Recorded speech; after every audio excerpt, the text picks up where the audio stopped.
Amor a primera tinta de Marina Puche ha sido un chute de energía positiva, un baño de alegría y optimismo que han podido experimentar las miles de personas que la han visitado durante esta primavera en el Centro del Carmen. Bienvenidos a Creación sin Barreras.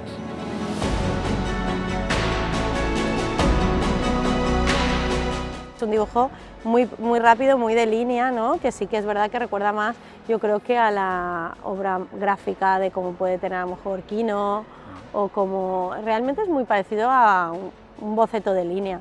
Es verdad que la rutina tiene algo que vives muchas veces y que siempre le puedes encontrar un guiño de humor a muchas cosas, ¿no? Mi abuelo era artista fallero, mi padre también trabajó en Lladró muchos años, también de escultor y ha hecho escultura pública y tal, pero sí que siempre la falla tiradora ha hecho muchas fallas, además él estaba en el taller con mi abuelo también, entonces sí, soy de familia, total, vamos, de pura cepa. De pura cepa fallera y además que pues al final en casa se vive mucho, ¿no? A ver, yo creo que en el ayuntamiento ese cambio que se ha dado está muy bien porque al final es una falla que es un poco diferente al resto de fallas, es pública y yo creo que sí que ha sido muy interesante que hayan entrado esos artistas que están un poco exteriores a las fallas. Correcto. Esto es poner aquí la falla del ayuntamiento ha sido una joya de, pues eso, de la vida que a veces pasa y no se podía desaprovechar.